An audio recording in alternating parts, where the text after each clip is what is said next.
تیر کال همدا شپې ورځې بیا هغه تجربه تکرار شوه چې د افغانستان لومړنی جمهوریت ورسره د محمد داود خان په وژل کېدو او د خلګون دموکراتیک جمهوری نظام ورسره د ډاکتر نجیب الله په نسکوریدو مخامخ شوی و. این سال همچنان یک فصل ناتمام دیگر در تاریخ معاصر افغانستان رقم زد و سوالات زیاد در مورد این گسستن‌های پیهم به وجود آورد. افغانستان چرا همواره در یک دایره چرخ میزند؟ نقش رهبران رده اول سیاسی افغانستان در این تاختنها و باختنها چیست؟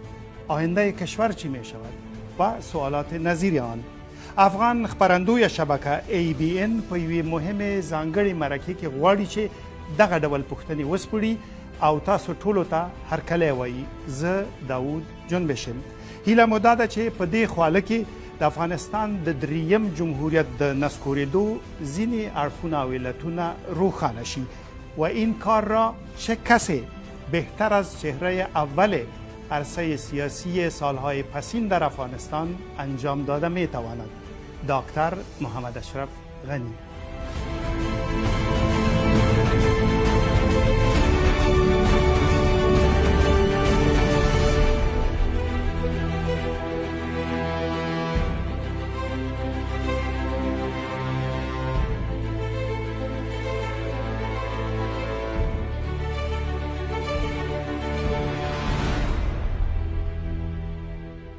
استاد ستړي مشي خوش کلیپسیز.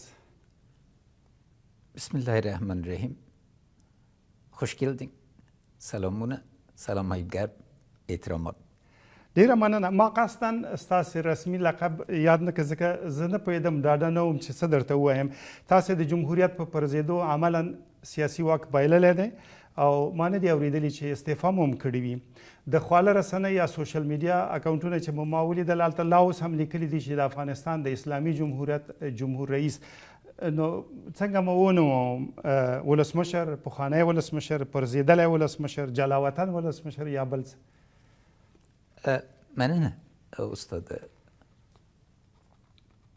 زه د اساسي قانون په اساس ولسمشروم او تر څه د افغانستان ولس په قانوني توګه واک بل چا ته انتقال کړي ولسمشر یم.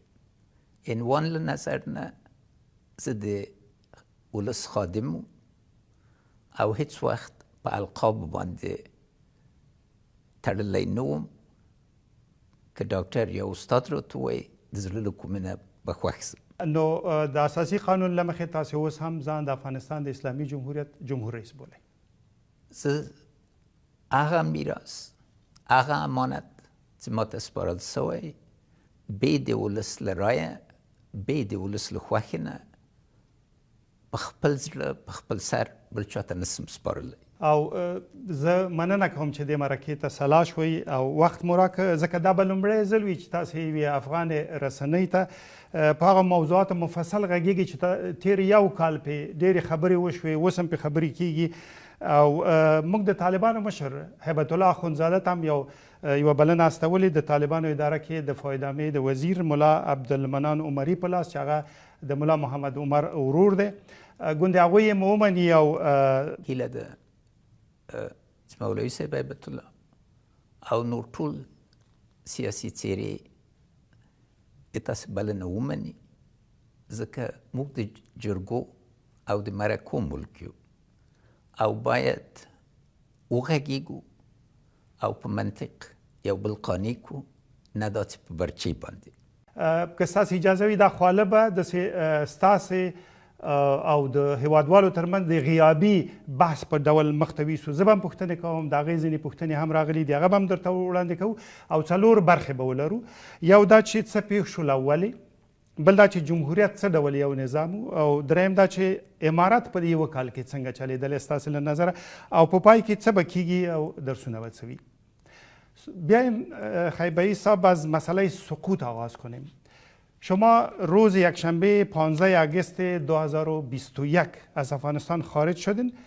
24 ساعت قبل از این خارج شدن شما روز شنبه 14 آگوست با آنتونی بلینکن وزیر امور خارجه آمریکا صحبت تلفنی داشتین او بعداً گفت نقل قول مستقیم اشرف غنی به من اطمینان داده بود که تا دم مرگ ایستادگی می کند، اما روز بعد فرار کرد. چرا تصمیمتان یک شبه تغییر نمود؟ من موقفم تغییر نداد. من تا مرگ ایستادگی میکردم. در 9 بجه صبح تصمیم جلسه کابینه را بر 3 بجه داشتیم. اکثریت مطلق در کشور وجود نداشت. وزیر دفاع کشور قبل از این که ما برایم در تیارش شده بود، بعد از او وزارت دفاع تخلیه شد. من 40 دقیقه منتظر بودم که برم با وزارت دفاع. بعد از تلفن وزیر دفاع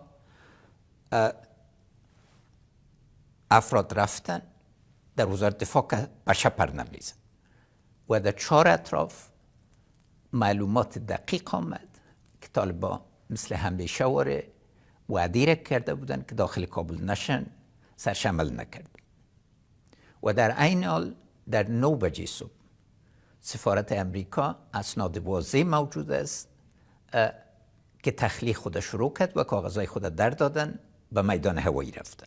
و از همه مهمتر هزارها نفر از قوای امنیتی ما را، خاصتا از قوای سفردار که از امنیت ملی بودن و از بهترین قطعات افغانستان بودن، اینا را تخلیه کردن.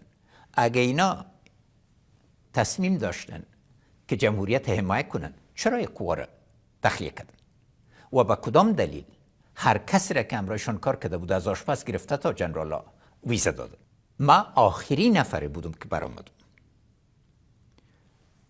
ویام از خاطر ازی بود که شب دکتر نجیب، تجربه تلخ دکتر نجیب راجع به یک رئیس جمهور افغانستان تکرار نشه.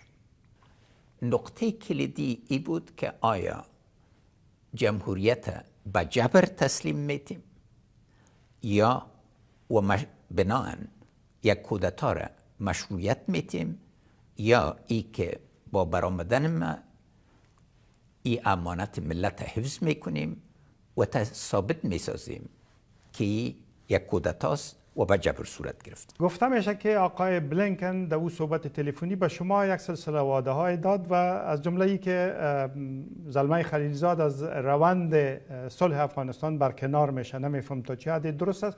مطلق آقای بلینکن، چون بالاخره من هیچ وقت در مقرریه امریکا غرض نگرفتم، اما وقتی که رسید که عدم موفقیت و دکتر خلیلزاد دو روی نداره، نو روی داره، واضح شد. ما با آقای بلینکن گفتم که شخص منفور شده، مورد اعتماد اقشار مردم افغانستان و خاصا جمهوری خواه قرار نمیگیره. و ما وعده کرد که آقای سلمان احمد رئیس بخش پالیسیشون مسئولیت به دوش خود گرفت.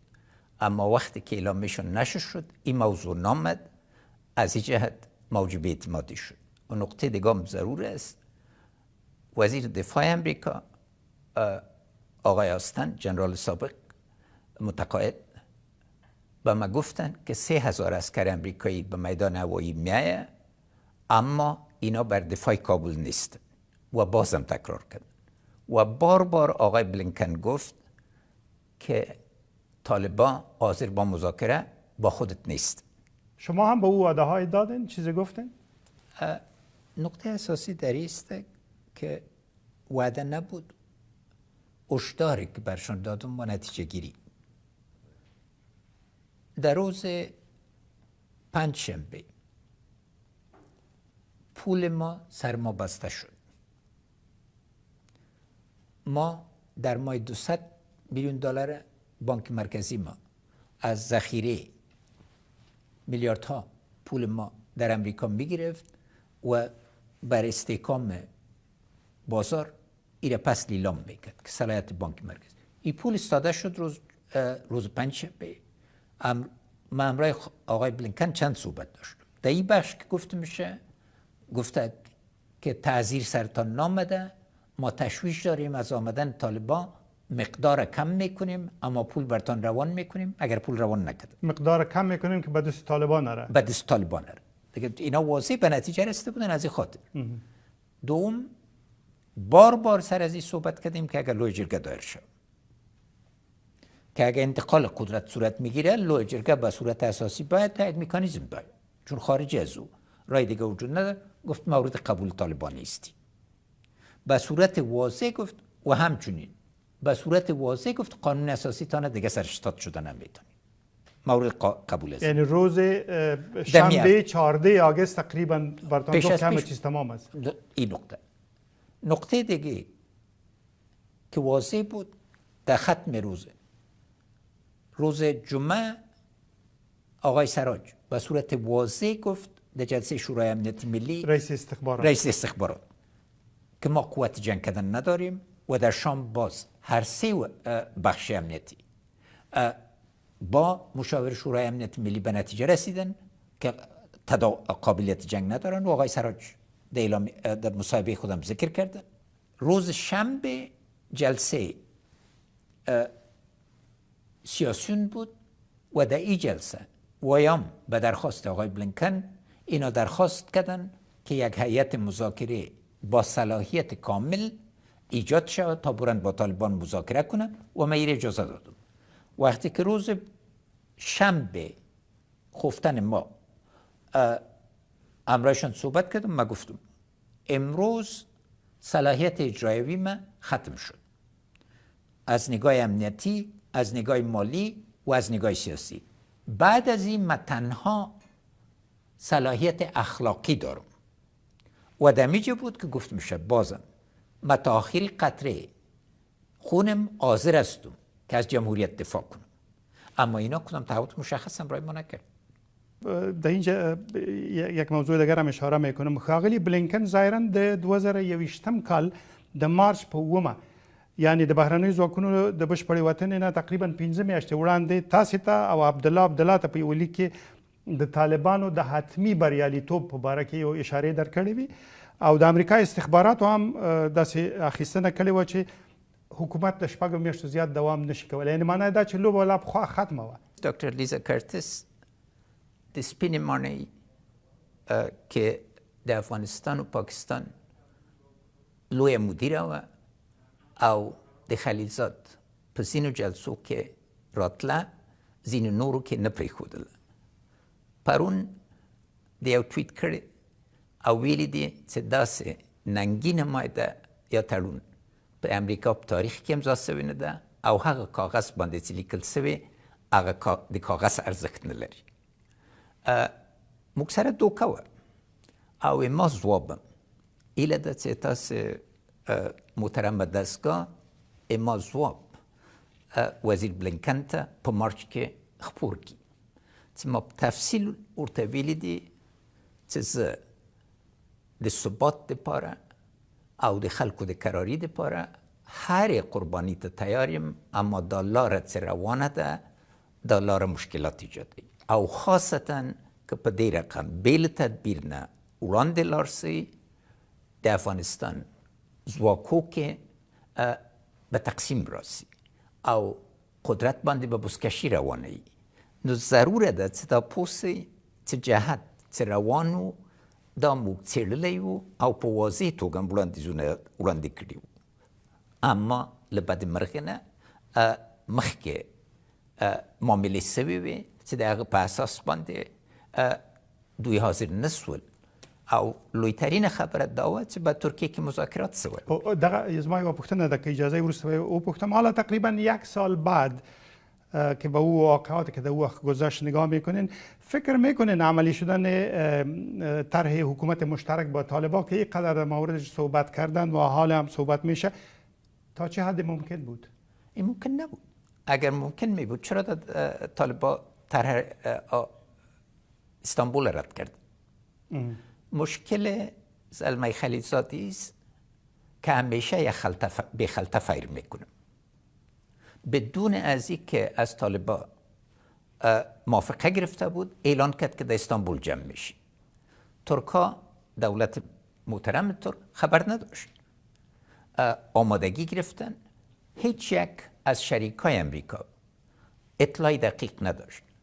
بازم مکتوب مرا ببینین، ما با آقای بلینکن نوشتیم که با هر سطحی که از طرف طالبان مناسب باشه جمهوری اسلامی افغانستان اشتراک میکنه اما اونا قطعا نامده. دا پوښتنه مې ځکه دوه درې ځل تکرار کړه چې ځینې وروستي شواهد هم راوتلي دي چې یو څه نوي اړخونه پکې څرګندېږي. راځئ د کابل وروستۍ غونډه کې چې د علماو غونډې په نامه جوړه شوې وه د طالبانو د مشر هیبت الله اخندزاده د خبرو یوه برخه سره واورو. ما په دې کې فکر باندې چې د امریکایان خو به ځي، خو که دغه امریکایان لاړ شي دغه نور یې پاته شي او دا بیا زموږ سره جنګېږي، زموږ ته په میراث باندې یو جنګ پرېږدي، بیا څو وخت موږ په خپل منځ کې دغه افغانان یې راته درولي وژنو یې، سخت هغه باندې بوج وه. هغه رب جل جلاله یو داسې نصرت واوستی چې هغه لا نه وه تللي، زموږ خبره خلاصه سوه، پروردګار عالم دا مسله ختمه کړه. تاسې دا خبرې واورېدې، نه پوهېږم ستاسې اخیستنه څه ده، خو زه داسې فکر کوم چې دې کې برېښي چې ملا هیبت الله اخند وایي چې دوی منتظر وو چې بهرنیان ووځي او واک ټول د دوی شي، ځکه که څوک د دوی مخ ته درېږي په هر نامه چې درېږي دوی به یې وژني. دوی نیم واک نه غوښته، ټول واک یې غوښته. د مولوي صاحب هیبت الله وینا چې وګورئ دی خپل حرکت ته سلطنت وایي او ځان ته سلطان وایي او دا یو مطلقه او مطلق العنان نظام ادعا لري. په دې نظام کې مشارکت نشته، چا سره مشارکت منلی او هغه افراد سیاسیون چې غولېدلي وو ټولو خیال کوو چې دوی ته به ځای ورکړي، چا ته یې ځای ورکړی. راځئ نو دلته د سقوط نه وړاندې دا دوې اونۍ چې دي په دې باندې ګام په ګام لږ سره تم شو. طالبانو لومړنی ولایت چې ونیو مرکز د ولایت هغه د اګست په 6 وو، زرنج ښار وو. پاتې 33 مرکزونه یې په 9 ورځو کې ونیول. ما چې ورته حساب وکړ دا په هره ورځ کې تقریبا 3 ولایتونه راځي. لومړی پوښتنه مې دا ده چې دا کار څنګه ممکن شو داسې په چټک سقوط؟ او ځینې وایي چې عسکرو ته له پاسه قماندې ورتلي چې مه جنګېږئ. تاسې د وسلوال پوځ اعلی سرقمندان وایي فکر کوئ قماندې تلي او که تلې ولې مخه نه نیول کېده؟ قمانده د وزیر د دفاع او وزیر د دفاع د دې مسئولیت درلود او صلاحیت ورکړل سوی و. قماندانان د قول اردو خپل برخې کې دا دوی نه باید پوښتنه وشي په وضاحت باندې چې څه مو کړل، څه امکانات. بل خوا ته ګورئ ماتې له کوم جینه راغله؟ هر چیرې چې ملیشیا وه ملیشیاګانو ماته وکړه. او بل تعجب په څه کې و؟ 9 شمالي ولایتونه په داسې چټکه توګه مات شول چې د تعجب وړ. زه مزار ته لاړم، هم جنرال دوستم خپله جنرالي دریشي واغوستل، هم جنرال عطا، ټول ودرېدل، امکاناتم برابر کړل، ټول امکاناتم ورکړل، هوایي قوام په اختیار کې ورکړل. بله ورځ دوی چیرې وو؟ ازبکستان کې. مشکل دا و دا تاسو ویل چې عطا محمد نور او عبدالرشید دوستم ووتل، وروسته وویل شو چې یوه توطیه وه، یو چا ورته ویل عسکرو ته، د دوی ملیشو ته، د دوی کسانو ته چې مه جنګېږئ، قصه ختمه ده. دا چا ورته ویل؟ چا ورته ویلي دي؟ توطیه وه؟ توطیه وه په پوځ کې؟ که توطیه وه خو دوی یې په راس کې صلاحیت ورکړل سوی و، د دوی ملیشیاګانې وې. ګوته یې ستاسې خواته نیول کېدله؟ ما چاته کوم تلیفون کړی، کوم مکتوب مې ورکړی؟ ستاسې امنیت شورا نه دی کړی؟ فقط تر آخره پورې. او هغه د سراج صاحب د شاهد دی چې سراج صاحب د جمعې په ورځ په 14 راغی ګزارش یې ورکړ چې موږ جنګېدلی نسو. سر له هغه زه لاړم بالای سر کې مې پیغام ډک کړ چې مقاومت وکړو. بیا راغلل که دا اوسي په کابل باندې انفجاري عملات راځي. دوی څومره توان درلود، له دولت نه دوی څومره امتیازات واخیستل په دې 20 کالو کې، او وخت عمل چې راغی څومره افراد درلود. ځان پالوانان گڼل، اما په عمل کې څه وکړل؟ هرات کې څو سوه نفره دوی وکړی سو ټول کړي. کوم بله برخې د اساسي نظر نه دا ده چې پس د دوحې له تړون نه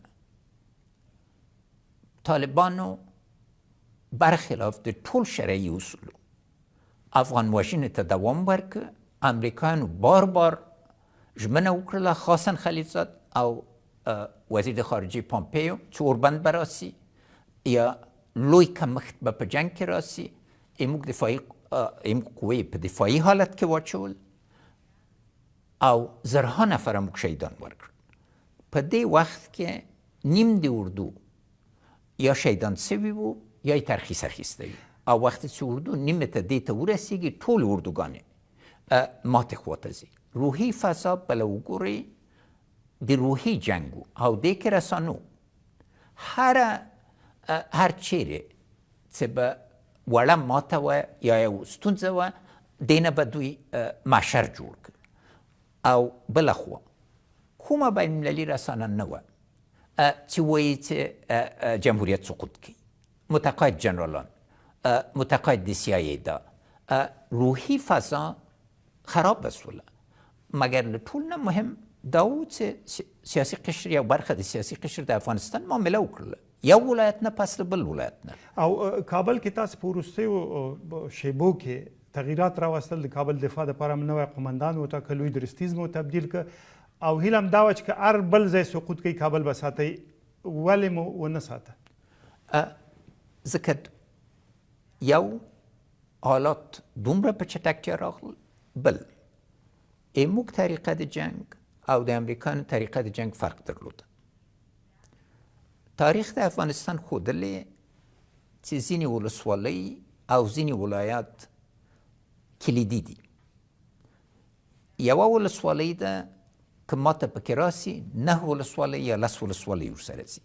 داسې ولایت دی چې یو ولایت کې چې ماته راسي امریکایانو طرحه په آخر کې دا وه چې کابل و قندهار وساتي، نور ټول ځای تش کړي. دا د ملي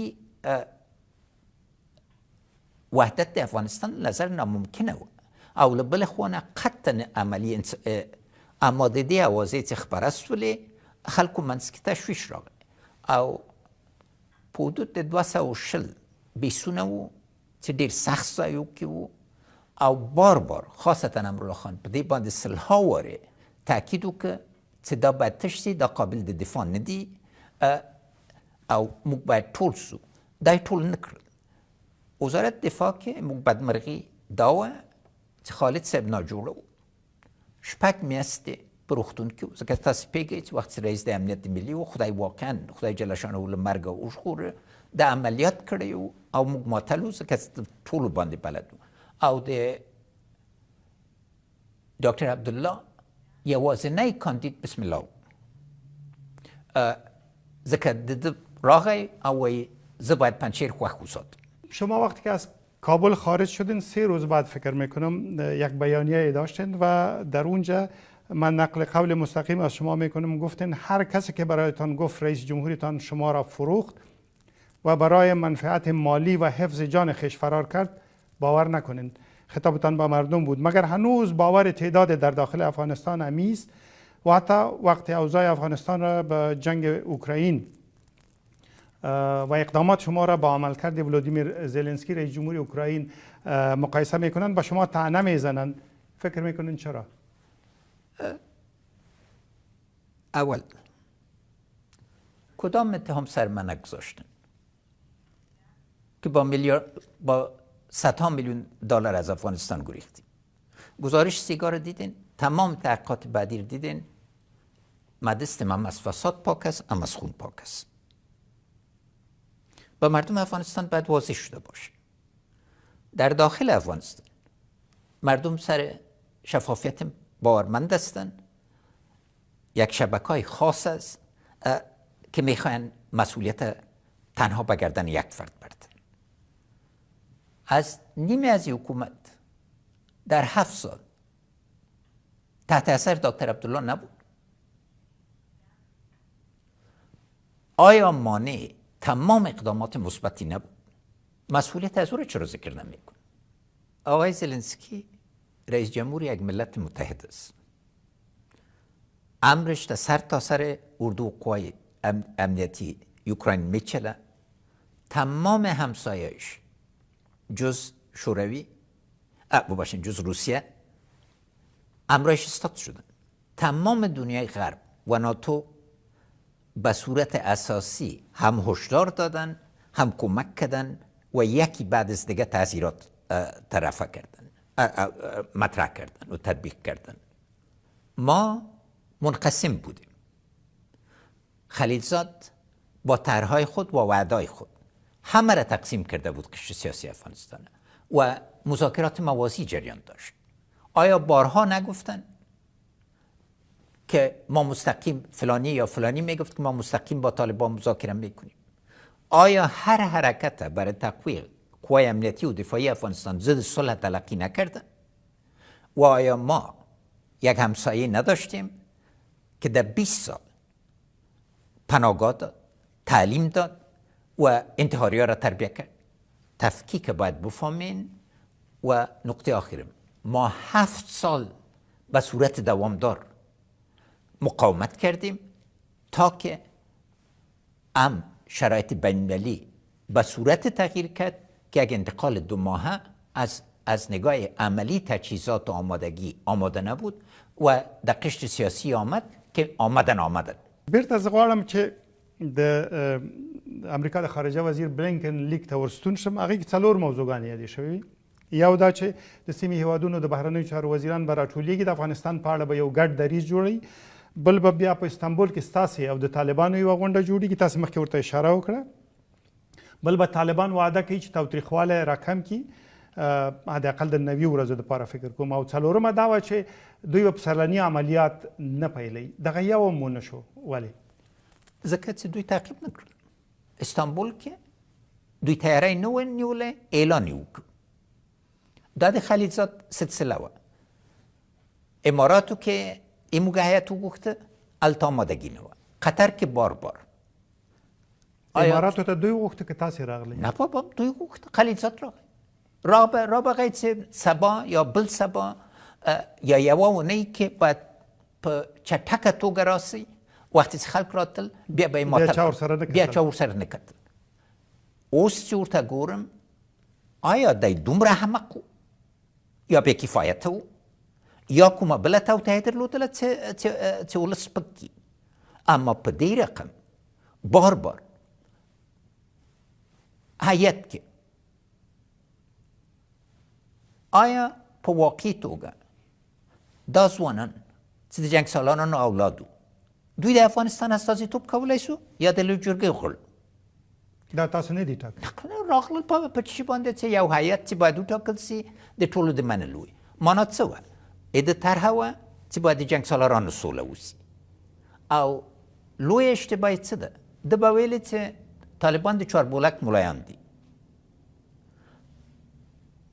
یعنی ډیر ساده خلک دي او مذاکرات باندې. او بل د طالب په درد باندې دی خبر نه و. 10,000 طالبان دوی بندیان نه کړل، شکنجه یې ور نه کړله، اور باندې بریدونه ونه کړل. نو د هغوی د افغانستان ټولنه طالب جذب کولی شو، په مینې جذب کولی شو، لکه چې د اوربند په ورځ کې موږ وکړله، د اختر په اوربند کې. په دې رقم نه کېده، ځکه هغوی کې د غچ احساس و او ورسره دوکه سوې وه. طالبان تقیه وکړله. دوی ته یې څه هغه شی ویلې چې دوی غوښتل واوري، نه دا چې تحقیق وکړي، څېړنه وکړي چې واقعا د هغوی دریځ څه ده، لکه چې مطلق قدرت یې غوښت. 3 نفره که در رابطه با انتقال قدرت از شما به یک حکومت انتقالی از اونا نام برده میشد و ظاهرا با ناکام ماندن این طرح شدیدترین انتقادها را از شما کردن آقایان خلیلزاد، کرزی و عبدالله هستند. هر سهشان اکنون از آنچه در افغانستان میگذره دل خوش ندارند، انتقاد میکنند، اما شما را مقصر میدانند و گاه الفاظ بسیار سخت هم در مورد شما به کار میبرند و میگن که شما این طرح‌هایی که در مورد حکومت انتقالی وجود داشت او را ناکام ساختین. ما نظریات برخی از نظریات از اینا را به شما میارم و پاسخ شما را میخوایم. اول عبدالله در مصاحبه با ایندیا تودای گفته غنی خائن ملی بود. میاره خیانت ملی بسیار واضح است. کابل کی برباد کرد؟ هزارها زن و مرد کی به قتل رساند؟ افشار کی قتل عام بشه درش سهم داشت؟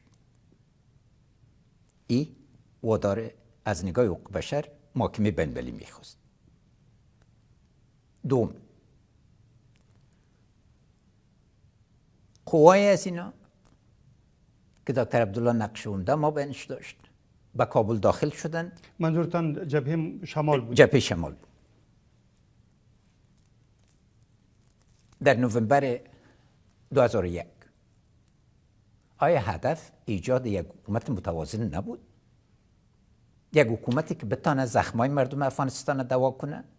آیا اینا ایره به یک حکومت اقلیت به زور، به جبر، با عدم قبول حقوق تمام مردم دیگه افغانستان ایجاد نکردن؟ آیا یک ولسوالی افغانستان ملک یک ولسوالی بود؟ سوم، قانون اساسی را دکتر عبدالله چی وقت قبول کرد؟ هر بار گپشی بود که او قانون اساسی است اما ای افغانستان است و معنیش بود که باید منافع از اینا تامین شه. آیا انتخابات 2014 را قبول کرد؟ میگن که جعل بود. جعل ای کرده بود. امروز 5 میلیون نفوس افغانستان.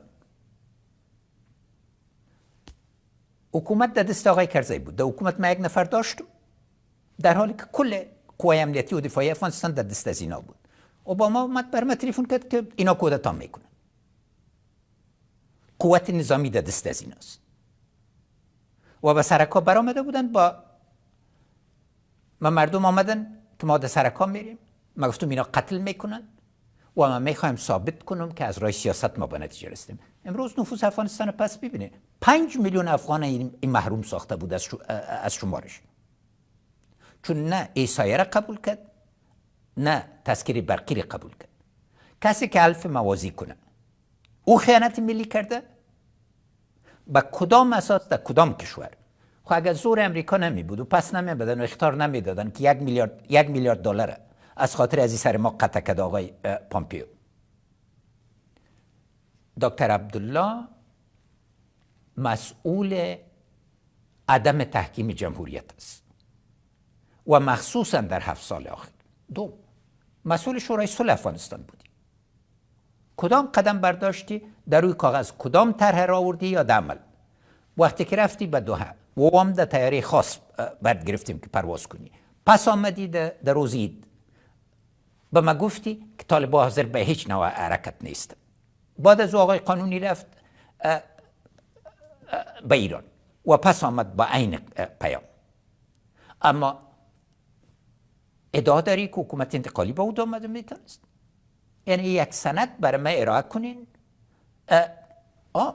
معلوم دار فرق ما تو ده است که من رئیس جمهور قانونی کشور بودم و جمهوریت ملک شخصی من نبود که انتقال کنم. نه به عبدالله انتقال داده شده میتونست نه به کرزی، چون خلاف قانون اساسی بود. تنها کسی که من قدرت انتقال کردم میتونستم امرالله خان سالی بود و او را امریکای خوش نداشتن، گفتن مورد قبول نیست. تاسو د کرزي صاحب نوم واخیسته. حامد کرزي ویلي چې طالبان کابل ته نه راتله، خو چې اشرف غني وتښتېد زه مجبور شوم هغوی کابل ته را دعوت کړم. زه د خدای جل شانه نه کرزي صاحب ته دا غواړم چې سکون چښتن سي. هره ورځ په یو بل باد باندې په یو بل هوا باندې ونه غږېږي او لږ څه د حافظې چښتن سي. کرزی صاحب د لیکلو سړی نه ده، د لوستلو د وینا ده، اما ډېر زر یې خبرې هېرېږي. په یاد یې ما کرزي صاحب ته همیشه په عزت کتلي. کرزي صاحب دپاره ما ګولۍ په ځان باندې ونیولې. په هغه وخت کې د نه پوهه درلوده نه تجربه.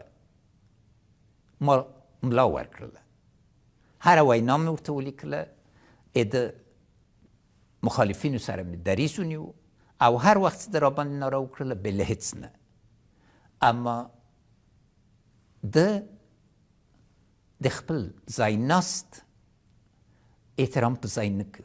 یو ورځ پارک کې هغه د شهیدان کېناستلي دي، یوازې 80 دقیقې ماته کنځلې وکړلې او په همدا رقم آیا کارتي صاحب ټینګ ولاړ نه و چې امریکایان په هېڅ قیمت باندې له افغانستانه نه وځي او زه د دوی په لکۍ کېنم. څومره فرصتونه یې له لاسه ورکړل. نو بیا هم زه د خدای جل شانه نه د ته هدایت غواړم چې صراط مستقیم پسې وګرځي او مشر د مملکتو لکه مشر غوندې رفتار وکړي. تشکر. و زلمه خلیلزاد نماینده خاص آمریکا برای صلح افغانستان گفته بود که ادعای موجودیت خطر فیزیکی که شما گفتین خطر فیزیکی ایجاد شده بود با آقای غنی نادرست است و اگر او ترسیده بود از آمریکایی ها کمک میخواست.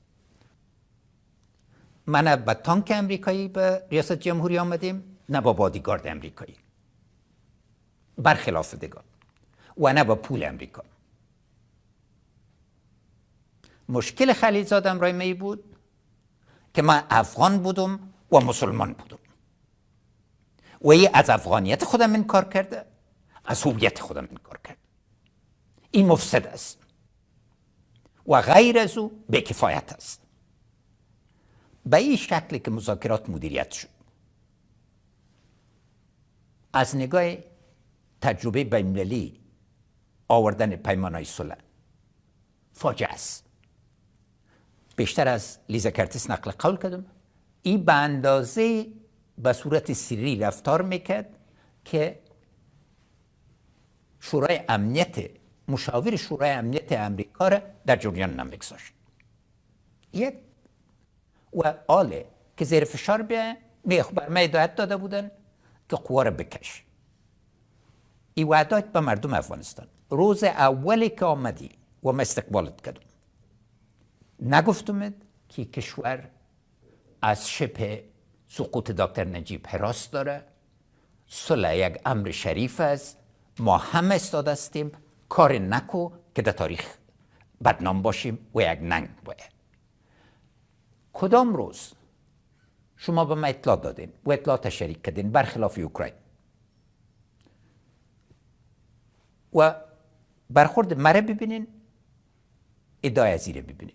بعد از اینکه آقای بایدن تصمیم گرفت که قوای خود از افغانستان بکشه ای آمد و از ترس اینتو میلرزید که مردم افغانستانی را بیاب نکنن و کابینه افغانستانی را بیاب نکنن.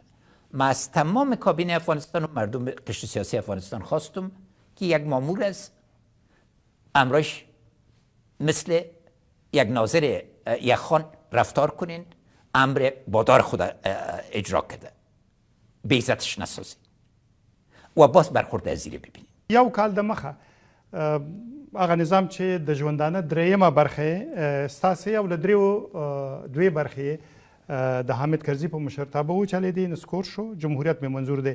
د داود خان لومړی جمهوریت و هغه 15 کاله او د خلق دیموکراتیک ګوند جمهوري نظام شاوخوا 14 کاله دوام وکړ. ستاسې هغه څه کم 20 کاله روان و. جمهوریت ولې افغانستان کې نه ټینګېږي؟ خبره جناب استاد په جمهوریت کې نه ده، خبره د سیاسي قشر کې ده او د ولس او سیاسي قشر او د ټول نظام سلسله ده. هر یو د دوی توپیر درلود، د نسکورېدو هم آمد. ځکه د داود خان نسکورېدل په هغه وخت کې اساسات دا و چې د ځای ناستې مسله حل نه سوه. دی زوړ و، د احترام سړی و، اما زوړ و. له هغه خلکو سره چې قوت سره راغی برته وخت چې څو کاله پاتې سو او دنیا یې ولیدله، تغییرات یې راوړل چې نیسو کولی وګرځي او د فکر کوو چې لا صدارت وخت ده او کولی سي. داود خان هم لوی خدمتونه کړي دي، هم لوی اشتباهات کړي دي او بلې خوا نه ورباندې کودتا وسوه. دا نه و چې ولس له داود خان نه ګرځېدلی و، ولس داود خان سره و، سره له دې چې پاچاهی له منځه وړه، دی خپله یو محبوبیت درلود، مشروعیت درلود او هلته واقعا ټول افغانستان کې امنیت و. د ډاکټر نجیب نسکورېدل په دادې د ټولې دوره مې مقصد دی د خلق نه خلق خو د هغوی اشتباهات ځکه ډېر مهم دي، ځکه په وژلو، ټکولو او بمباردولو شروع کړل. خو حفیظ الله امین یوازې د شپېته زرو نفرو علماو، خانانو، روشنفکرانو د وژلو لیست خپور نه کړ. دوی له افغانستانه بېخبره وو او لا مفکورین هم چې دوی ویلې په هغه باندې باور دي، په څو کاغذو یې لوستي وو، څو نفره د دوی شوروي لیدلی وه. راغلل یوه تشه وه، اما دوی پوه نه سول چې د ولس نبض چیرې ده. او پس ته چې ډاکټر نجیب راغی او وکړل سو چې واقعیتونو باندې درک وکړي او تغییر سلسله راولي، دنیا ورباندې بدله سوله. له بد مرغې نه د خاطره ایست تېر سوی و. هر څه چې ولس ته وویلې چې سبا ته آمادګي نسته، ولس ورباندې بې باوره سوی و. او بیا هم عمده دلیل دا و چې بنانسفان د تغییر یا د انتقال مدیریت ډېر په ناسمه توګه زما منظور همدا و چې هغه وخت هم انتقال ډېر غلط توګه وسوه، ورباندې یې کودتا جوړه کړل. څه وایي؟ ورنه یې وغوښتل چې استعفا دې اعلان کړه. وقتی چې استعفا یې ورباندې وکړله، ګوند یې وپاشل سو. خپله د ګوند مشرانو د باندې څه ونه ویل او پرې نه ښود ترتیب، ځکه له باندې نه له بلې مخې نه قطعا مجاهدین حکومتداري ته آماده سوي نه وو. او د اسلامي جمهوریت سقوط بیا هم د ولس نه ده راغلی. نه دی راغلی فکر کوم. نه زما په نظر په عرض مې واورئ. ولې کومه نظرسنجي ده چې طالبانو له 8% نه ډېرتر پکې ولس ورته ویلي چې د ولس یې غواړي. ولس سوله غوښته او زموږ جنجال دا و چې برخلاف د داود خان له دورې نه له یو خوا نه مطلق بې امني کې راغلو. یعنې مقصد مې زه چې ولسمشر شوم، 150 قوه راغلې وه، بیا ووتله او ځای کې څه پرېښودل؟ طالبان نه وو کمزوري سوي، بالعکس ډاډه سول او مطلق د ګټلو طرحې مطرح کړل. پاکستان خپل دریځ بدل نه کړ او دوی سخت ملاتړ کړل. او داخل کې دوره د اوباما چې افغانستان واقعا مطرح و د نړیوال نظر نه بې حده پیسې او امکانات راغلل ډېر لږ وخت کې او ټول ضایعاتو باندې بدل سوي وو. بیا اساسي دلیل د سولې غلط مدیریت. موږ بریالي سوي وو. د امریکا یو ګزارش ته وګورئ خپله د وزارت دفاع او د نورو د دسمبر د 2013 په ختم کې دوی لیکلي دي چې په 18 کالو کې دومره افغانستان یو سیاسي لاره د حل ته تیار نه و چې نن ده. میخوایم در این مورد از شما بپرسم که این نظامی که 7 سال شما رهبرش بودین تا چه حد با معیارهای قبول شده مردم سالاری جهانی سازگاری داشت؟ دو بخش داره. یک بخشش است که تحکیم جمهوریت در افغانستان و ایجاد یک دولت قوی جمهوری حداقل 30 سال کار داشت. چون فساد محور اساسی دولت شده بود. فساد سرتاسری را همه قبول میکنن. کندوی فساد بود وقتی که به ما میراث رسید. کدام چیز از سنگ بالا میکرد که دوم منافع امنیتی امریکا موجب اتحادشون با یک قسمت از کثیف‌ترین عناصر در افغانستان بود. از خاطر منفعت خود هر کس را کار بود از ملیشیا و اینا استعمال کرد. معیاری را که ما نداشتیم انحصار مشروع قوت بود. چند هزار ملیشه مسلح غیر مسئول در کشور فعال بود. حکومت قانون در زمین زده بود و خود دکتر عبدالله یک نمونه است. قانون اساسی را قبول نداره. هر نوع شمارش آرا خود در 2014 100% آرا ما شمارش دوباره درخواستش نکردم. بازم باید و نوع دست ما نهایت بسته بود از نگاه حکومت. یک کشور مردم سالار باید یک اساس اقتصادی، وحدت ملی و خاصتا یک طرح فکری داشته باشه که به اساس از او قانون یک بام و دو هوا بود. یک نفر میگرفته طور مثال معاون مبارزه با مواد مخدره در وزارت داخله. پس کشف شد که کلانترین وسیله معتاد کردن جوانای کابل امی آدم بود. رفت گریخت به ولایت خود. از این جهت مشکلات جمهوریت هم نهایت اساسی است که باید سرش فکر کنیم. خود تاسو هم دا انتقاد راګرځي ځکه تاسو چې کله انتخاباتو ته ودرېدئ 2-3 وعدې مو وکړې. یو دا چې فساد به بیخي ورکوئ، اقتصاد به سموئ او د واک بنسټونه به پیاوړي کوئ. دغه برخو کې ډېر پرمختګ رانغی. عرض مې بیا درته ده. پرمختګ معیار باید پوه سئ چې له کوم جینش پیل کوئ.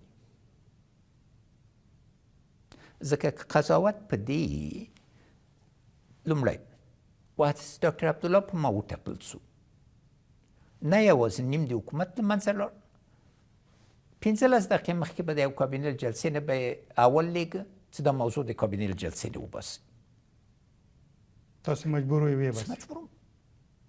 دلیل مې څه آیا جنگ مې منلی وای بیا د کابل باندې په 2014 کې ما دوه اختیار و. له یو خوا ټول په دې نتیجې راغلل او اسناد وتلي دي چې د کودتا طرح د کرزي صاحب په دربار کې تر بحث لاندې و. یعنې چې په تاسو کودتا وشي. د ټول باندې کودتا وشي چې قدرت دوام وکړي، انتخابات کنسل شي. موږ ته ټول راته هم ډاکټر عبدالله ته راغلل هم ما ته خلک راغلل. بین المللي ټولنې. دوم امریکایي قوا په شدت په وتلو وه. ځکه چې امنیتي تړون او که امنیتي تړون لاسلیک سوی نه وای ټول کومکونه درېدل. 11 میاشتې په هوا کې و. خزانې کې 3 میاشتې معاش پروت و. سیستم مطلق خپله سیستم فساد و. نو په دې اساس باندې چې ګورئ لومړی کابل بانک نه مشروع نه کړل. فساد مخکې کافی مبارزه وسوله، اما دا مبارزه په وکالو کې نه تکمیلېده. ټول سیستم مفسد و. هر اخوان کوم څوک دې ووایي چې ما سترې محکمې کې یا لوی څارنوالي کې یو ورځ مداخله کړي، اما دوی هره ورځ نه کوي. شرایط ته ګوري. او له بلې خوا ځینې ولایتونه آیا مطلق انحصار او ښورول 100 نور طغیانه جوړول که نه، باید په تدریج تللی وای. انقلابی حرکت د اصلاحاتو ممکن نه او شی چې ضرور و باید ټول حرکت کړي. مګر ولس ته مو دا خبره هغه وخت ونه کړه. ګورئ که هر ولسمشري وزارت مالیې او د ولسمشري فرق په څه کې ده، یا د وزارت او د ولسمشري فرق کې.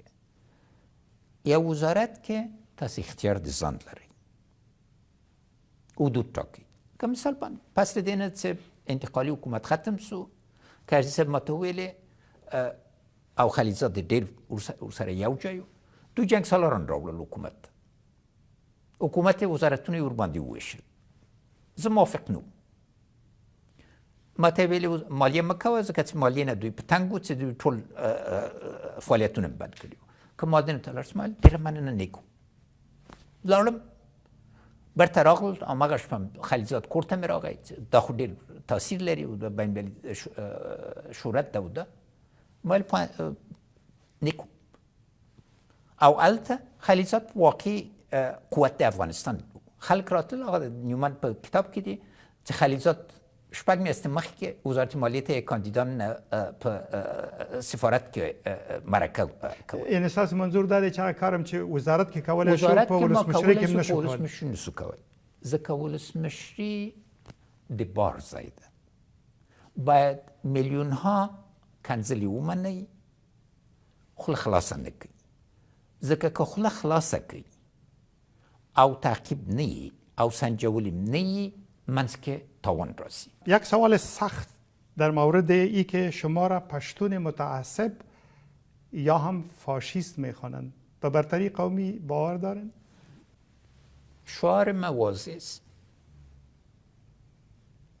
هیچ افغان از هیچ افغان کمتر نیست، هیچ افغان از هیچ افغان برتر نیست. کسایی کلمات مثل فاشیست استعمال میکنن اول تعریف از رو ببینن. من از عمر استم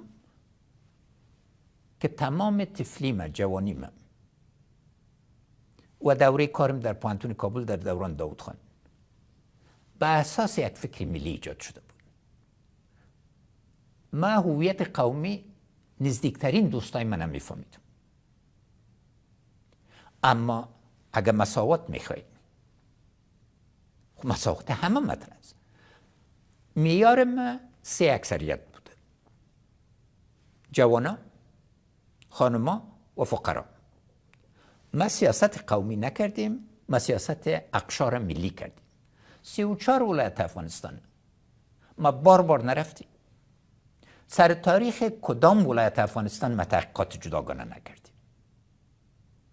قدمایی را که ما برای ترویج ازبکی برداشتیم در 300 سال آخر سابقه داره. یک کسی که متعصب باشه این کلمات کسایی استعمال میکنن که اول معنیش نمیفهم. کسی که مطلق باور به حاکمیت قانون داشته باشه. کدام نقطه و از نگاه انکشافی اگر من پشتون متعصب می بودم از هرات شمال شروع میکردم انکشاف افغانستان 10 بار من تنها هرات نرفتم. تمام بنادر افغانستان به شمال و غرب ما باز نکردم.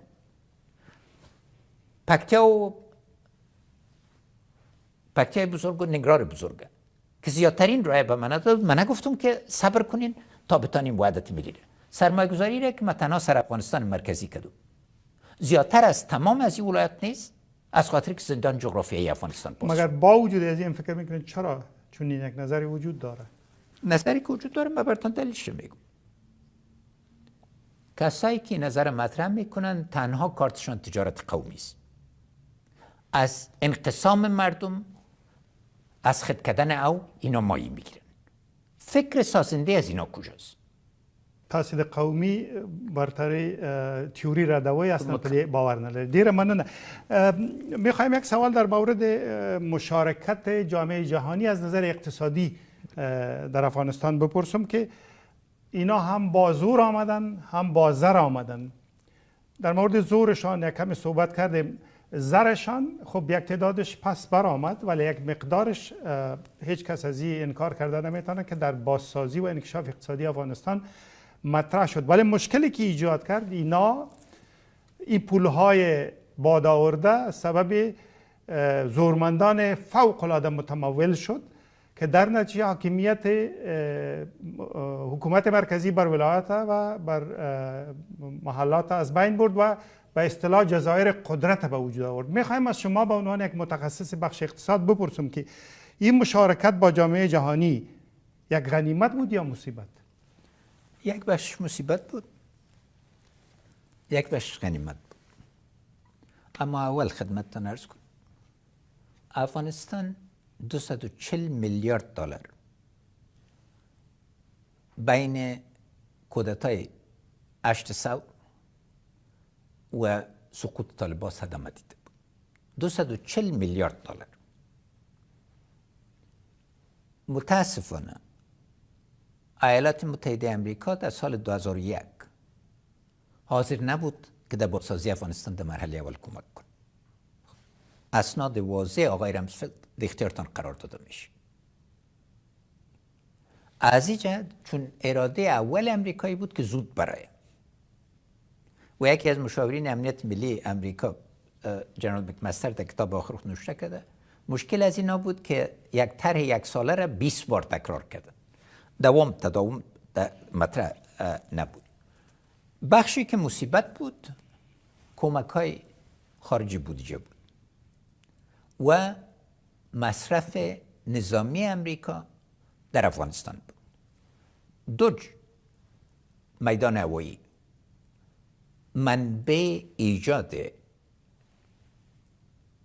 جنگسالارای نو، جنگسالارای اقتصادی و تقویه جنگسالارای قدیمی شد. میدان هوایی قندار و میدان هوایی بگرام. صدها میلیارد دلار قرارداد به اینا داده شد. ده میلیارد دلار رو در دوران از اوجش. از اینا یک حرکت نو به ایجاد آمد، یک پدیده نو به وجود آمد به نام شبکه جنگسالارا یا وارلوردز اینکورپوریتد. سابق تنها تفنگ داشتن، آل پول هم پیدا آل صاحب پول شدن. و اینا قراردادی ها شدن یا رفتن. قراردادهای عمده را مثل تیل، مثل ترانسپورت، مثل تهیه تنها سنگ. از سنگ اینا 10 میلیون دلار پیدا کرد. اما یکی دیگه قراردادهای اینا خاصتا در قندار و هلمند و ارزگان و اینا فروختن انسان بود. 10,000 نفر به اتهام از اینکه طالب هستن سر از اینا فروخته شدن، شکنجه شدن. 13 نوع شکنجه سر از اینا تطبیق شد. این بخش واقعا یک مشکل جدی بود. دوم، کمک هایی که برای تقویه نیروهای امنیتی و دفاعی ما 90% پس در امریکا مصرف شد. چون در حدود 22 شرکت عمده قسمت زیاد از این انحصار داشت. و در این دو بخش است. یک فساد خود از اینا، یک کمیسیون در سال 2009 ایجاد شد که قراردادهای دوران جنگ در عراق و افغانستان مطالعه کنه. در 2012 گزارش خود داد. عموما فساد در قراردادهای دولت فدرال امریکا در حدود 8% است. در اینجا بین 11 تا 20% بود و سیگار باز میره تطبیق کرد. سیستکا اداره کمک های نظامی افغانستان امریکا را بر افغانستان مدیریت میکرد. 50 میلیارد دلار در اختیارش بود. اکثریت مطلق از اینا بدون مشوره افغانا و بدون مدیریت افغانا صورت گرفته و سیستکا وقتی که تفتیش شد مدیریتش از طرف خود امریکا ضعیف بود. وزارت داخله بدترین نمونه عزیز که یکی از شرکت‌ها را قرارداد دادن که پلیس تربیت کنه. میلیاردها دلار قرارداد شد. یک واحد پلیس بعد از 4 سال اینا تربیت نکرده بود. بازم به سوال میایم که فکر میکنن که پول بادآورده غرب سبب تضعیف حکومت مرکزی از نظر کنترل ولایت شد؟ 100%. تنها حکومت مرکزی تضعیف از نگاه ولایت نیست.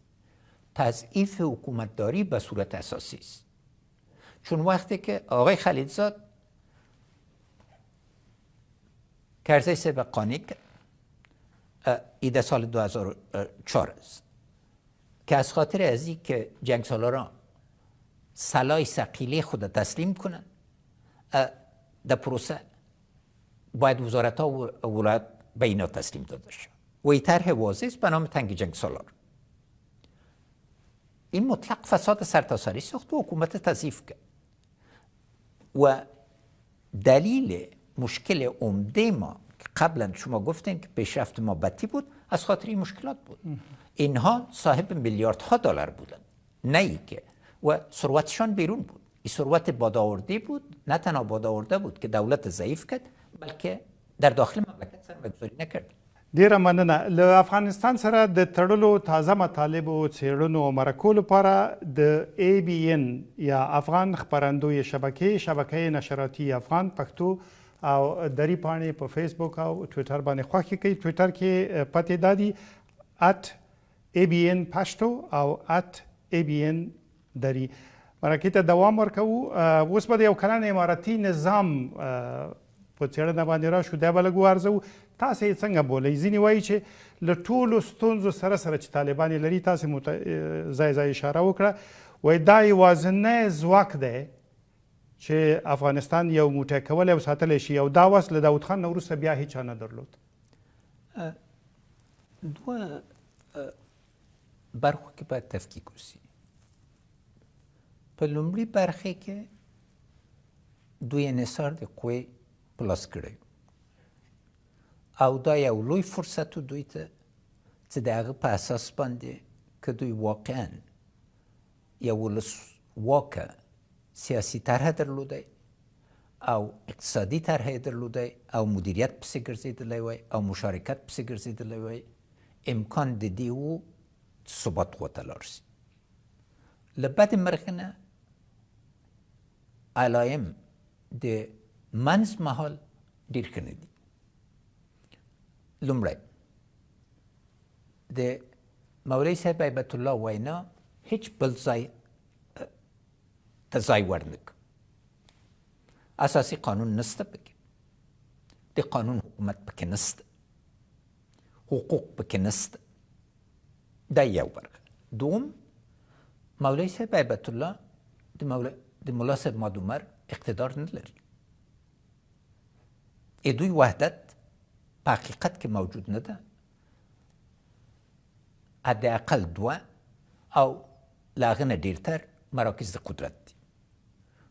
د امر که ملا صاحب ماد عمر امر کړی وی چې څوک کابینې کې دي، بیا چا ګرځولی شو؟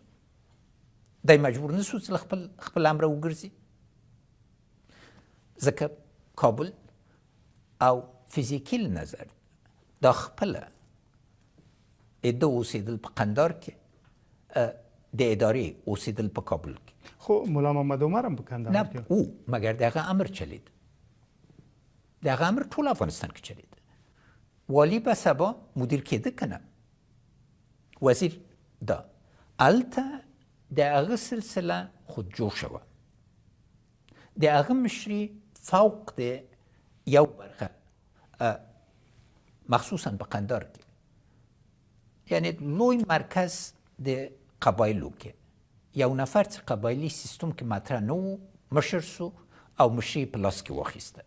دا په تاریخ کې بېساری شی.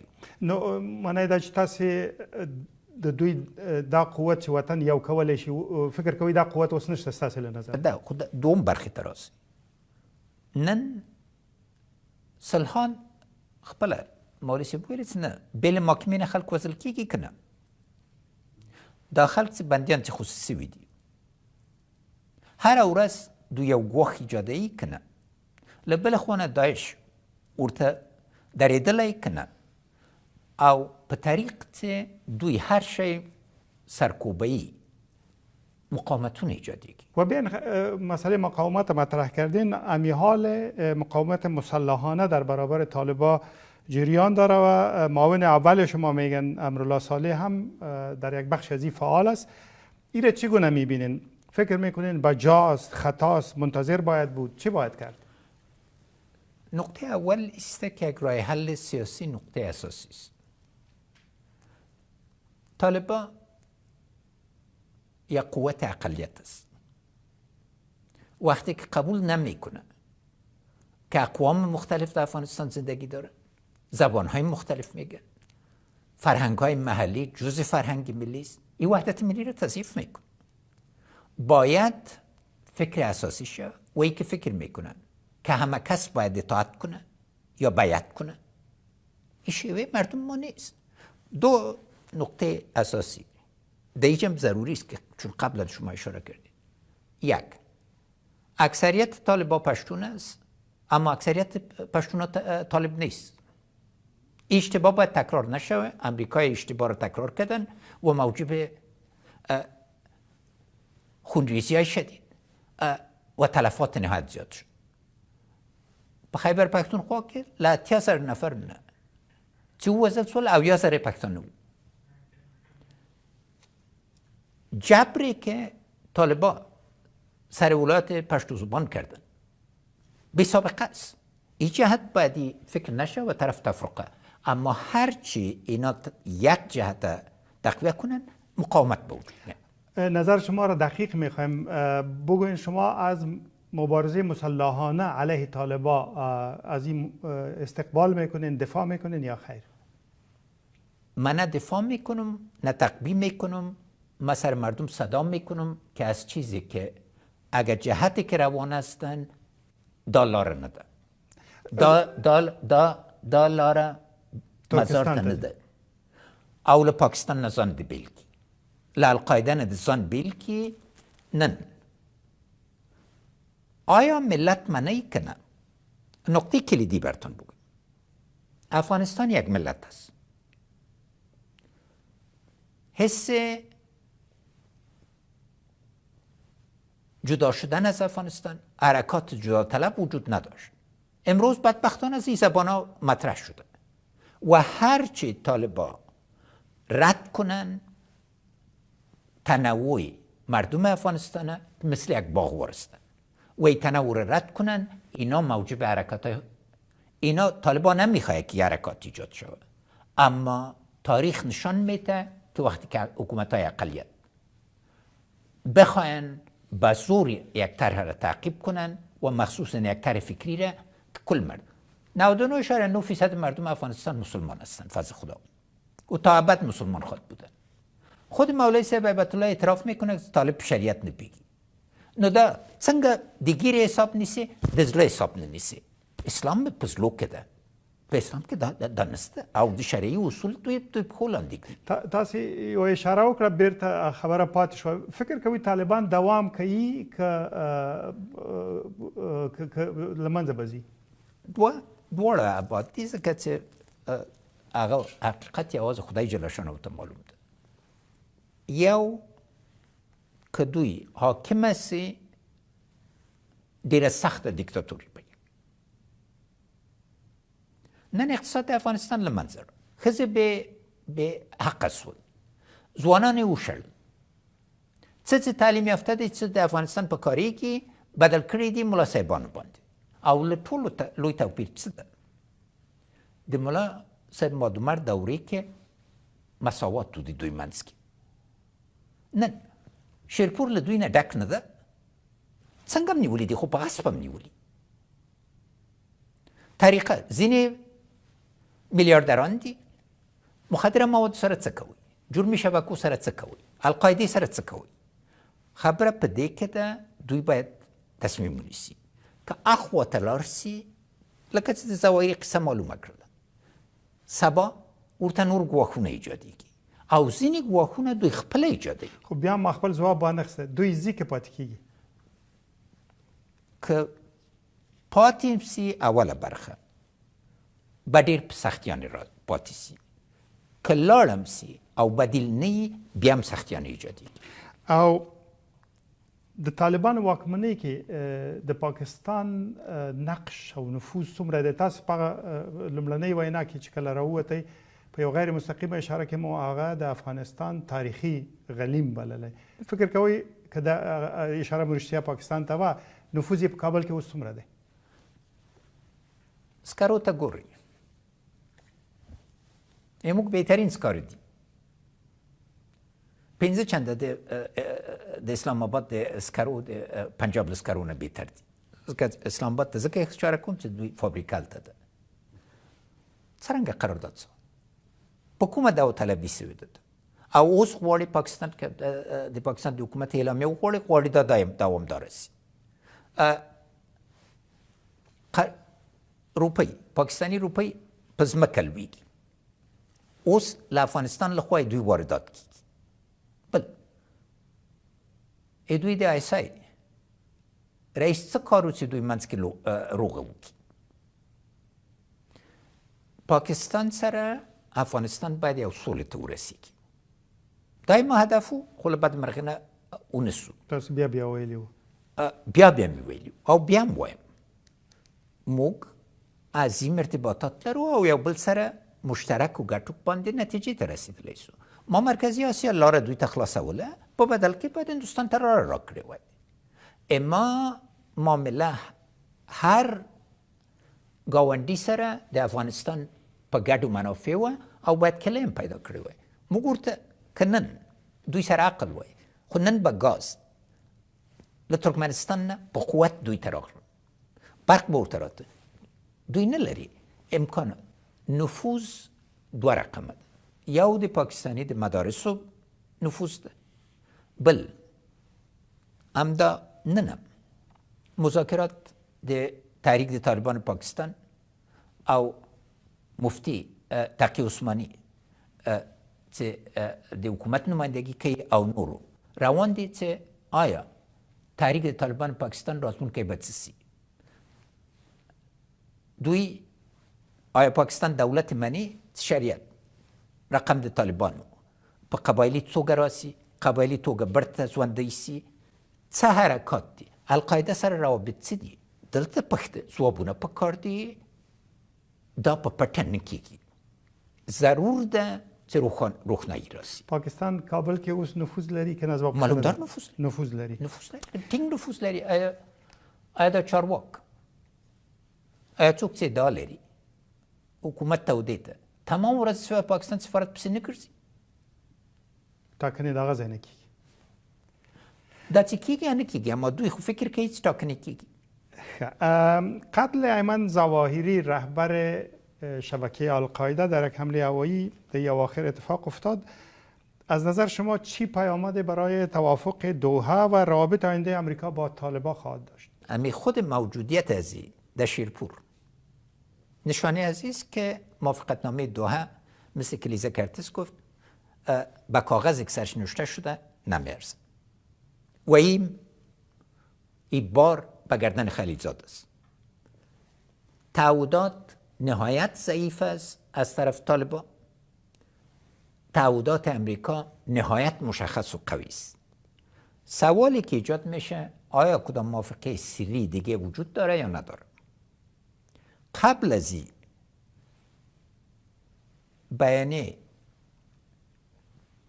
هیبت الله خونزاده در جلسه علمای کابل با وضاحت گفت چې موافقه مو نه ده کړې، امکان نه لري. دلته هم باید پوه شو. فکري نظر نه اوس یو سوال ده، آیا طالبان افغانستان د اسلامي حرکتونو مرکز باندې بدلوي یا افغانستان لومړی ګڼي؟ دلته سوالونه دي.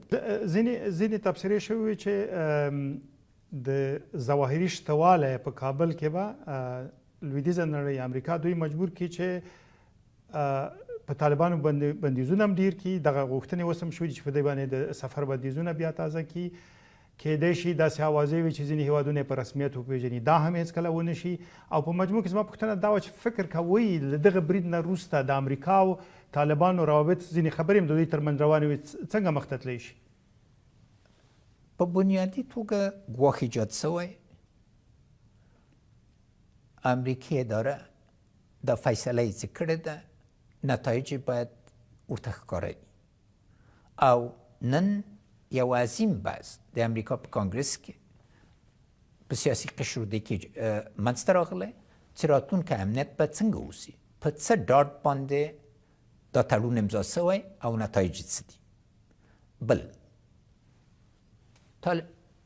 خلیلزاد ماته مشاور د امنیت ملی، آخر مشاور د امنیت ملی د ولسمشر ټرمپ ویلي، اوبراین نومید، سفیر صاحب اوبراین، چې خلیلزاد ورته ویلي و چې خلیلزاد طالبان قانع کړي دي چې امریکایي قوه به په افغانستان کې پاتې شي. دا په بل خیال کې په بل دنیا کې و. دا رسمي خبره ده چې خلیلزاد هغه ته ویلي و چې طالبانو منلي چې امریکایان به پاتې شي، ځکه چې ټرمپ غوښتل چې یو مقدار قوه وساتي. دا په دې خیال و چې انتقالي حکومت طرح دا وه چې دوی به راسي دواړه به له امریکا نه غوښتنه وکړي. خو طالبان دا نه منل، وضاحت درلوده. اوس باید په واقعي توګه برته دوی فکر وکړي چې څه یې کړي دي افغانان ولس باندې، څه یې راوړل په موږ باندې جمهوریت یې له منځه ویوړ او دوی خپله څه کوي. خلیلزاد یو ټویټ کې ویلي چې د القاعده د مشر شتوالی په کابل کې د دوحې تړون نه سرغړونه ده. معلوم در سرغړونه ده، اما آیا طالب مني سرغړونه ده؟ طالب عکس العمل ته ګورئ. خلیلزاد ته نه دي سنجولي. ما 10 ورې ورته ویلي چې دا طریقه چې تا مساوده جوړه کړې ده له دې نه به په مرګ پښیمانه سي. اما په خر سپورو ویلې زه پوهېږم. په دا پیل کې مې ویلي چې د ولس سره د بحث یو بڼه به لرو. د غیابي په دا خواله رسنۍ یا سوشل میډیا کې ځینې پوښتنې مطرح شوې وې چې که ولسمشر اشرف غني ووینئ نو یوه پوښتنه که ترې وکړئ هغه به څه وي. ډېرې پوښتنې شوې وې، ډېر نظرونه راغلي وو. ځینو البته سپکې سپورې ویلي دي، ځینې ستاینې کړي دي، ځینو یوازې نظرونه ویلي دي، یو شمېر پوښتنې هم وې. ما دا ټولې وکتلې په سلګونو وې. د نمونې په توګه یې ځینې راخلم او تاسو ته به یې وړاندې کوم، خو هیله مې دا ده چې لنډ ځواب ورته ووایئ. کېدای شي دا نومونه اصلي نه وي ځکه چې خلک په سوشل میډیا کې په بدلو نومونو راځي، خو په هر صورت هغه څه چې هلته وو هغه زه درته اخلم. فاطمه احمدزی وایي چې موږ دې ولې یوازې پرېښودلو؟ خورې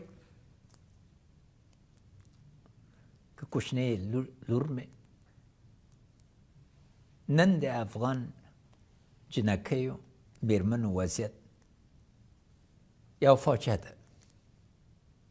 هره شیبه زه په تاسو باندې فکر کوم، زړه مې، احساسات مې، فکر مې تاسو سره ده. ما د ژوند له بهترین خاطرات نه دا و چې هر که به کوچنۍ جنۍ راغلې او ما به پوښتنه کوله چې څو نفره به تاسې د ولسمشري کاندیدان یې، 80% لاسونه به جګ سو. نو دلته ضروره ده ما نه یې خوشي کړي، هره ورځ در پسې ګرځم، په زړه کې مې. اما په عین حال کې یو وړه ګیله لرم، هیله ده چې تاسې حوصله ولرئ. تاسې زه پرېښودل، ځوانانو زه یې پرېښودل، یوازې مې پرېښودل. که تاسې را سره درېدلي وای او د خوشحال خان خبره چې مغول به مې وهلی وای درته معلومېده.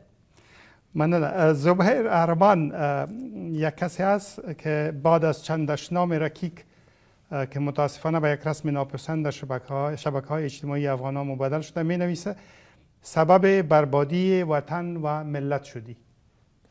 اول از آقای زبیر من تشکر میکنم.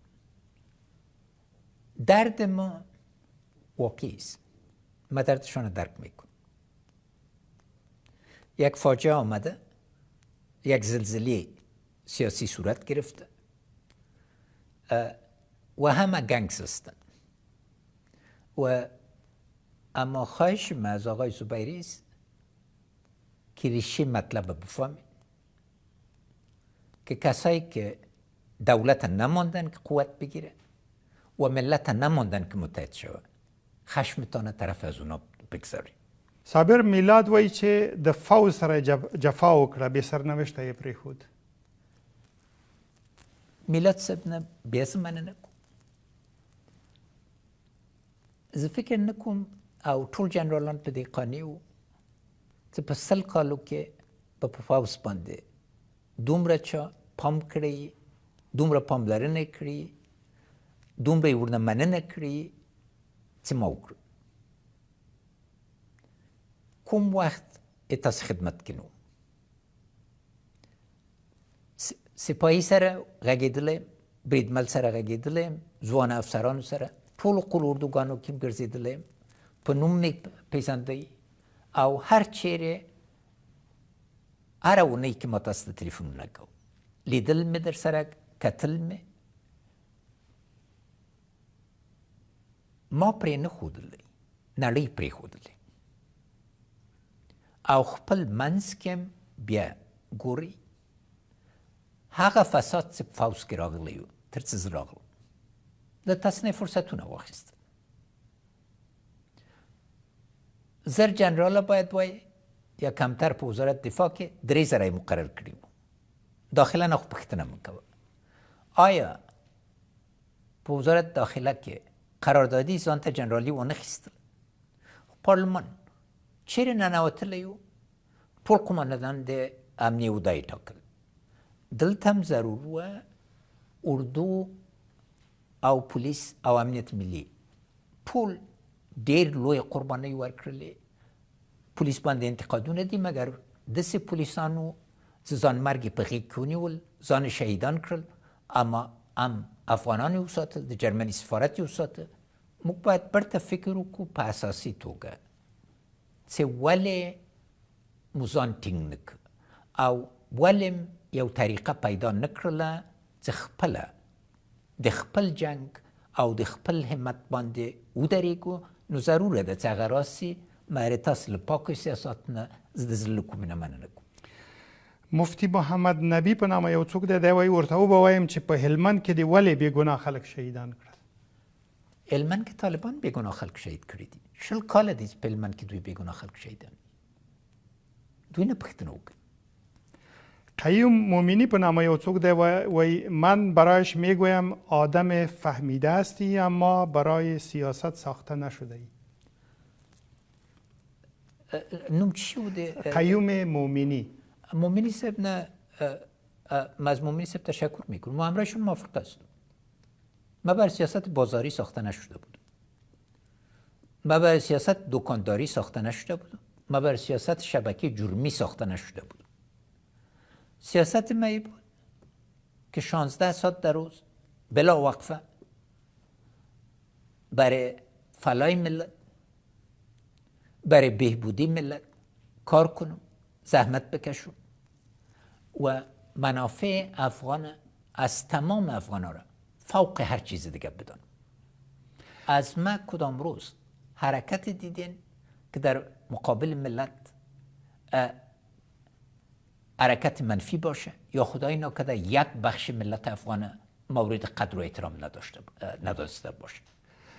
ګران هیواد په نامه یو څوک دی وایي دا به ورته وایم چې ما درته څو ځلې ویلي، زه نه پوهېږم چې تاسو ته داسې وینا شوې که نه، چې مفسدین دې تر څنګ دي تصفیه یې کړه، خو د ده خبره او ځواب بیا بل څه و. بیا هم زه ګران صاحب نه مننه کوم. بعض اوقات خلک فکر کوي که سړی نوم ولسمشر سو یا خلک ورته ویلې چې لومړی شخص د مملکت مطلق قدرت لري. اما په محدودیتونو باندې پوست نیم د کابینه د ډاکټر عبدالله و رئیس د اجرایه و. تنوع د قومي ضروره او فساد دکان ما ته په میراث راغلی. تصفیه په یوواري ډول د مفسدینو نه کېږي. دلته باید پوه سو چې هغه ستونزې چې موږ ته په میراث رسېدلې وې یو نسل په کار و چې موږ یو بل سره ټول سو. وخت ورته کافي نه و. دوه وروستي نظرونه درته وایم، ډاډه نه یم، خو یا کېدای شي دوی طالبان وي یا د طالبانو پلویان وي. سمیع الله ایوبي وایي چې دا به ورته ووایو چې عفوه عمومي سوې ده، ته ولې خپل افغانستان ته نه راځې؟ ما داسې ګناه نه ده کړې چې تاسو د عفو محتاج اوسئ. ما درته ویل زه د ولس منتخب ولسمشر وم. تاسې سوله ونه منله. خارجیانو سره هم تړون وکړه، یو کال یو بریدم په خارجیانو باندې ونه کړه، افغانان هم ووځه. ما ته شریعت کې وښیئ چې د اساس څه ده. شریعت خو په خپل مولوي صاحب عبیت الله وایي شریعت په ځان مه برابروه، ځان په شریعت برابر کړه. په کومې فتوا باندې که تاسې پاکستاني مدارسو نه فتوا اخلي هغه بله خبره ده، اما فتوا خو په قانون کې په شریعت کې، شریعت خو پرون نه وه ایجاده سوی. ځوانمرګیان په کال کې $1 میلیارد نقصان رسو. عفو معنا څه ده؟ ټول باید له ملت نه له ولس نه عفو وغواړو چې ټولو کمزوري وه. اوس که تاسې ولس ومنئ، د ولس رایه ومنئ، بیا لاره برابریږي. اما دا چې راسي زه تاسو ته سر ټیټ کړم په 100 کالو کې. او وروستی پوښتنه خو نه ده دام نظر دی بخاري جان په نامه یو څوک دی وایي راشه وطن ته د امارت سره په شریعت بیعت وکړه پرمختګ کې را سره شریک سه. اول د امارت ما ته ووایي چې 15 اصله د شریعت باندې دوی درېدلي دي. د ځان امنیت، د مال امنیت، د عقل امنیت، د قبیله امنیت او د دین. خو راسې د علما د اسلام سره کینو چې تاسې په شریعت پوهېږئ که نه؟ دا خو نسي کېدی چې هر شی تاسې له سره شروع کړئ. شریعت یو کان ده د علم، په دې رقم باندې نه خلاصه کېږي چې د ګیرې په اندازې باندې سي. او شریعت علماو ایجاد کړ، نه حکمرانانو. حکمرانان راوړل، شریعت په زړونو کې ده او افغانستان کې شریعت یو ډېر عظیم اساس لري، اما خلکو زړونه ورنه مه توروئ. مننه. وروستۍ برخې ته رارسیږو. د دې 20 کلونو د بریاو او ماتو یو لنډ تاریخي لوستونه او نتیجې راخلو. فکر کوئ لوی درس چې د دغه بهیر نه له دغه څو کلونو اخیستل کېدی شي هغه څه دی؟ لویترین درس دا ده چې وخت فرصت برابریږي باید یو لاسي سي، یو موټی سي، یو بل ومني. موږ 4 کاله کېږي چې موږ سوله نه ده کړې، د ولسونو سوله. او سوله بدلیږي د اقلیتونو چارواکانو باندې. 2001 کې یو لوی فرصت و که د بیړنۍ لوی جرګې او د اساسي قانون لوی جرګې ته غوږ نیول سوی وای او هغه تګلاره عملي سوی وای، نن به افغانستان مضبوط و. نو ضرور دوم باید یو لید ولرئ. دا په دې نه کېږي چې ورځنۍ معامله وکړئ او فکر ونه لرئ. یو لید لور پکار ده. د افغانستان راتلونکی باید دومره په ځان باندې باور ولرئ چې هم د ورځني کار کوئ، هم د 15 کالو، 10 کالو، 10 کالو له ځان نه شاته وګورئ. په دا مه ګورئ چې پس له ما نه هر څه راغلل سیلاب ویسي. او دریم افغانستان یو سیاسي قشر ته ضرورت لري چې ژمني. له بد مرغه نه او پخواني ګوندونه بریالینیسو ګوند ځای ته ونه رسید، اما ولسواک نظامونه منظم سیاسي بنسټونو ته ضرورت لري او له ټول نه مهم باید په خپلو پښو ودرېږي. فکر میکنین که موجودیت افغانستان به عنوان یک کشور واحد با توجه به آنچه در جریان است با خطر مواجه می باشد، به خاطر از اینکه برخی از این بابت نگرانی دارند؟ افغانستان هزارها سال وجود داشته و انشالله تعالی هزارها سال دیگه وجود خواهد داشت، اما هشدار باید جدی گرفته شد. افغانستان تنها و تنها کوتاه‌بینی، تبعیض، تفرقه خراب کرده میتونه. ضرورت واضح است که ما اول خود به حیث یک ملت واحد دارای حقوق مساوی مرد و زن، جوانا، نسل ها را با هم باید یک جای بریم. دوم منطقه را ما باید منافع خود در منطقه تعریف کنیم، نه یک تنها میدان جنگ باشه و همچنین منافع جهانی خود. با او ترتیب از خطر جلوگیری شده میتونه، مگر متاسفانه امروز در دیاسپورای افغانستان که باید زیادترین مرکز فکر و جمع شدن باشه تفرقه روان است و این خطرناک است. در نخستین پیامتان بعد از اینکه از افغانستان خارج شدین گفتین، نقل قول مستقیم میگیرم که گفتین قصد فرار و جلاوطنی ندارید و مصروف مشوره برای برگشت به کشور هستین. با کی مشوره داشتین و نتیجه چی شد؟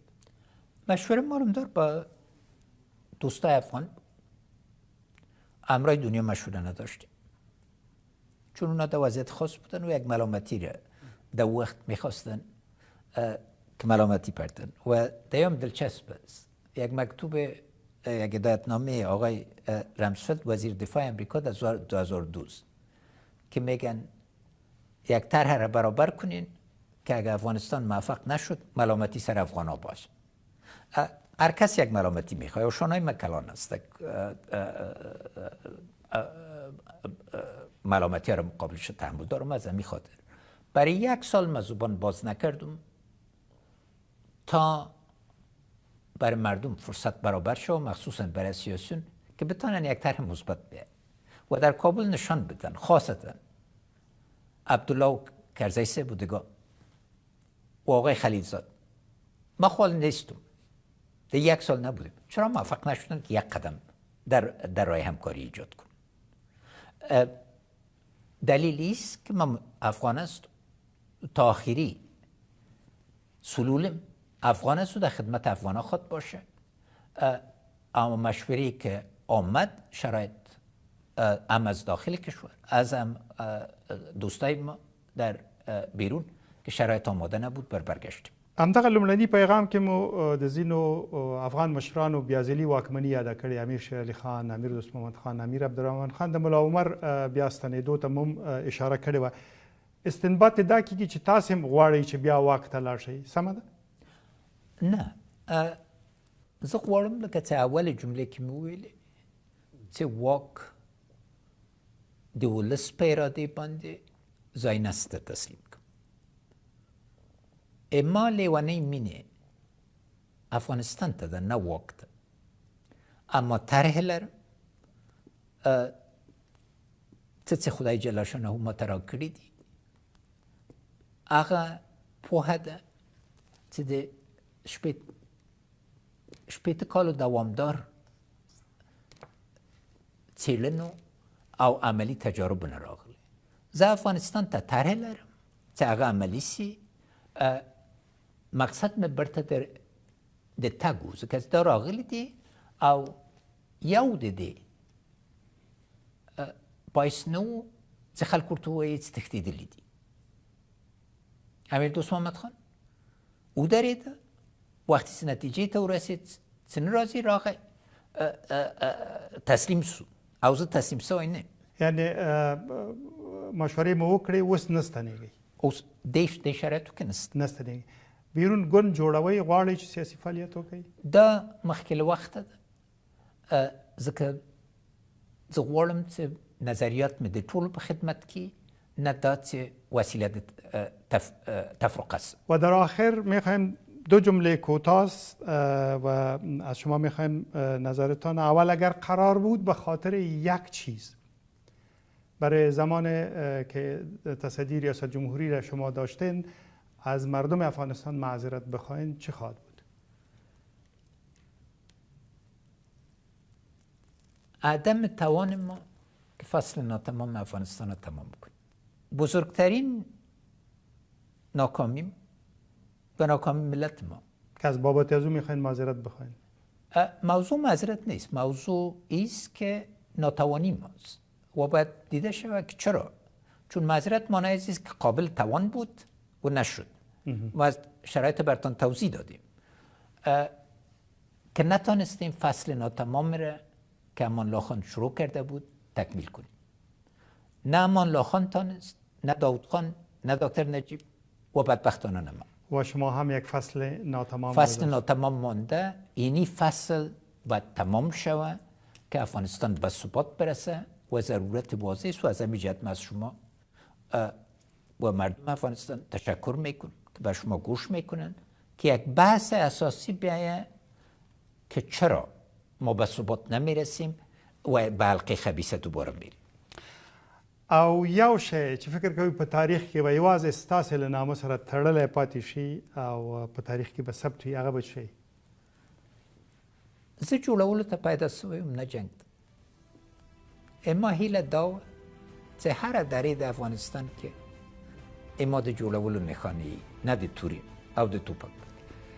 ډېره مننه. زه جوړولو ته پیدا شوی وم، نه جنگ ته. په همدې به پای ته ورسوو.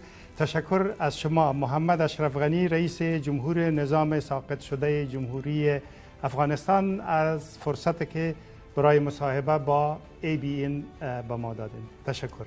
من از شما و از تمام خواهر و برادران در داخل افغانستان و خارج افغانستان اظهار تشکر میکنم. تمنیات نیکم خدمت هر طفل، هر دختر، هر پسر، هر زن و مرد افغانستان، هر خواهر و برادرم تقدیم میکنم و امید است که باز به حیث یک ملت متحد، واحد، یک پارچه و یک دست بتانیم سرنوشت خود ما رقم بزنیم. ډیره مننه رئیس. مننه. ډیره مننه. ډیره مننه.